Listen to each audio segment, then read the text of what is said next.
All right, it is 8:30 a.m. and in a quick half hour I put together this last section. I just cut about 8 more boards and then slapped it all together, squared it, braced it down. So this whole east side is finished and the whole west side is finished. So we're ready to sheet and then raise walls. I also went ahead and on this big, massive 16-footer with 3 heavy headers in it, I went ahead and cut it here and threw in 2 end studs. Same thing there. So this will be about a 12-footer, and then there'll be a small weird section in the middle. But that's just the way it's going to be. And then the rest are 12, 12, 12, 12, 12, 12, 12, 12. So that way I'm hoping me and my son can lift every section, although this one will still be a little heavy. So, exciting morning. I'm hoping the sheeting goes well and everything's smooth. So I gotta measure, I'm gonna lay the sheets vertically to overhang when we flip it over. So I gotta measure how much of the rim and sill plate there is. So I'm gonna overhang it properly. Probably snap a chalk line, just lay them across. And then I'm gonna leave a horizontal strip and I'll lay those horizontally. Can't decide if I'm gonna do that after the fact, after we flip them up into place or not. A friend who's a builder who has a degree in construction management and builds homes, he told me that's how he did our house and how he likes to do it. That horizontal on the top ties everything together, and then on the bottom you've got stability, and then you just kind of screw every wall together and anchor them together, and then the top plates as well. So anchor it together, and then your bottom is anchored into the floor. So he says that's all the shear force you pretty much need. So we're going to try that method. I know people will probably hop on this video and say, what are you doing?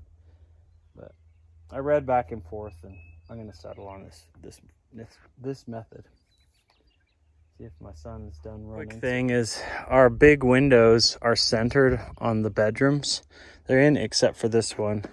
It's about a foot away from that wall, and that is because I wasn't thinking about this and the panel on the side here.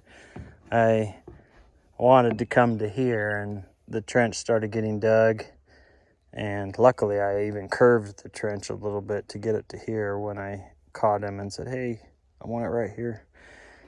But I wasn't thinking about this window sitting here, so the window was supposed to sit, I think, about right here and center over, but with that electrical panel there, I think I'll be fine.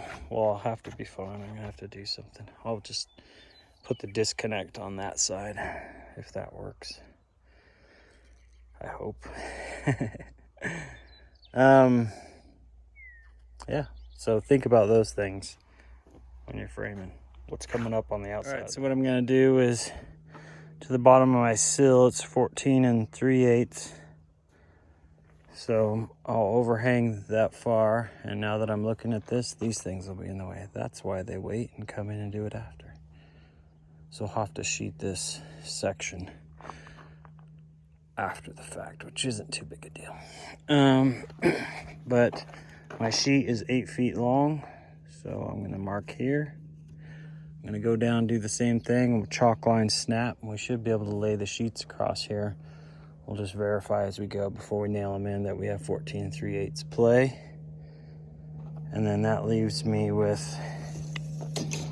should be about a 2 foot, because he told me he likes to cut his panels about 2 feet. Yeah, so it's less than 2 feet. So right? Yeah, it's 2 feet, because he said to leave a 3/4 inch gap here at the top so it doesn't get in the way of the trusses. So we'll snap a chalk line at here That'll give us our overhang. We'll lay the panels vertical, and then we'll lay in about 2-foot strips. We might cut them a little shorter across the top horizontal, and those will overlap the sections. So let's get going. Okay, a few quick things I have to do before we start sheeting. One is I'll make sure I pull my blocks as we go before I slap a sheet down. I'll keep them in until the last moment when we put a sheet over that part, just so that I'm keeping everything where I want it to be and square as we move across. I also need to put my cripples in above every header. We started doing that over here and then we stopped, so I'll just quickly cut those and put those in. And then when we go to fold the wall up, there's 2 ways to keep it from sliding. One is to take like plumber's tape and fix it to the bottom here and have it go under and then across, and then just pin it to the ground here. That way when this folds over, obviously the plumber's tape, the steel or some type of steel banding. Some guys, when they used to wrap these in steel instead of plastic, they would take the bands off that and just recycle. Or you can drive a nail in at a 45-degree angle here from the inside and have it come out right at the corner into the chalk line.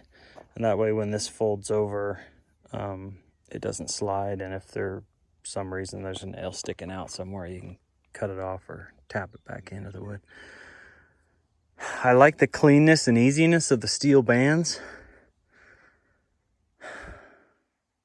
I'm afraid of shooting the wrong angle with the nailer, and then I've got to wrestle with nails or they get in the way. And so anyway, that'll be a fun decision to make here, and I'll let you know what I do.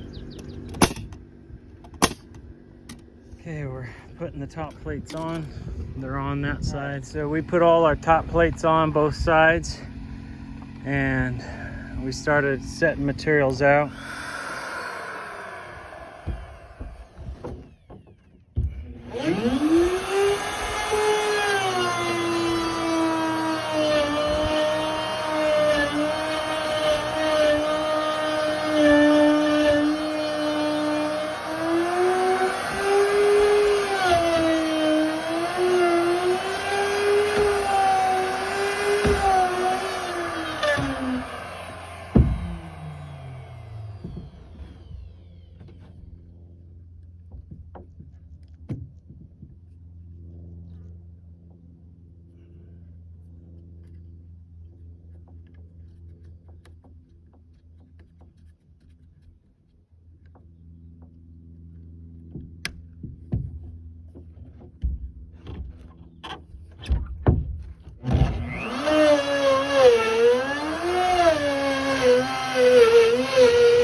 So I used a router with a 1/2-inch bit, and it's a 1/2-inch flush trim bit that I used.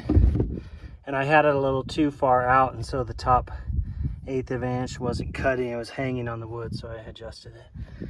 But that cleanly cut out the window, as you can see. So something for me to remember is we put the top plates on, but we forgot to take the screw out of the base here.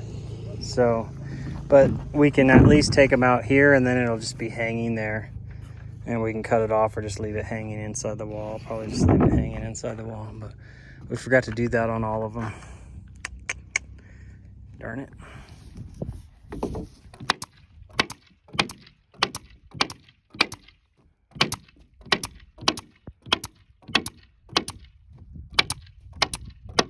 All right, I did have the video set up and then got a little panicky there, but we were able to lift this 12-foot section together with just one header in it. Kind of barely, huh? I was almost on the edge of my squat strength, and it's up and in place. We did wrap it. I sliced out the window a little bit, and then we left an overhang to wrap into the next one. So let's sheet the next one and just start moving forward. We should be able to play off this wall as we go. Yeah. It worked. We don't know what we're doing, but it worked. Here's I toe-nailed it with those nails. There's 1, 2, 3, and 4. And that worked perfectly. Just held it right into place. So that was nice. Well, we had a fun rainstorm come ripping through us and chase us off. Well, it actually started to look like that, so we thought, well, let's run and get some supplies while it's sprinkling. We covered everything up, and then it turned on to a full-on crazy windstorm and just blasted us with rain.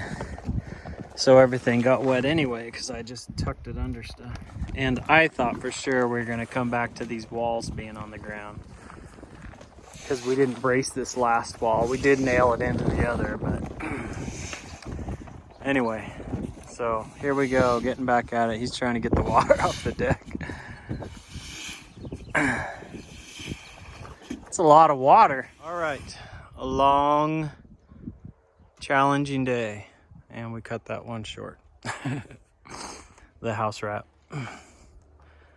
We got the east wall up though, and it looks pretty good. It's square and solid, and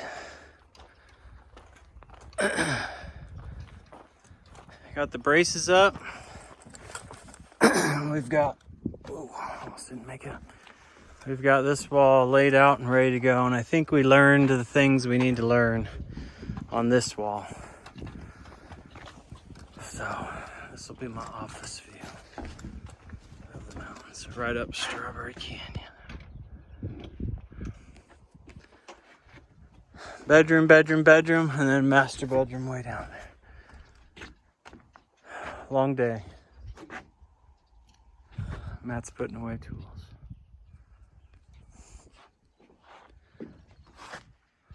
So the things we learned putting up this wall. I don't like putting the top plate up there, even though we left it to overlap. So we left a piece hanging off and we'd slip up under it. That worked cleanly on the last section for some reason. All the others, we were fighting it. And the top plate, I don't know what was going on. And then every once in a while, it would just be perfectly seamed, and then there's a gap. And so we'll have to fill that. We hammered, we moved things, we tried. I did love the toenailing. While this is laying down, you shoot that toenail through at a 45-degree angle, and then it just bends up into place, and there's no sliding at all. Oops, I meant to staple that. What else did we learn? We didn't have a brace ready to start for some reason. Maybe we did. Oh, we didn't have the bottom cut. And then finally I just figured out the angle and put it up. That board twisted on us. I'll have to fix that. So, what else did we learn? Any other lessons? Well, I don't know what ones you listed already. These top plates, I thought, I better just overlap them by 4 or 5 inches. And so that's what I did. Because realistically, I mean, I went in and I nailed 3, 3, 3, 3 all the way up at the seams. So the walls are locked together. And then even with just a little bit of top plate overlap, they lock together up there. I did not sheet to overlap the sections, and some people might say that's a terrible mistake, but it is what it is. It was much easier to raise the sections with clean sheets, and you couldn't always get them to just match perfectly on the seams. At least I couldn't. So we did keep the last brace on each end outside of the zone so that we can build the walls across here and raise them up into place. I'll have to kick off that brace. But so beautiful day. The walls are straight. They're level. It looks solid. It went well. First day of raising walls. This house looks ginormous. Looks like an apartment complex all long like this. 90 feet long from garage to the back of the house on this half-acre lot.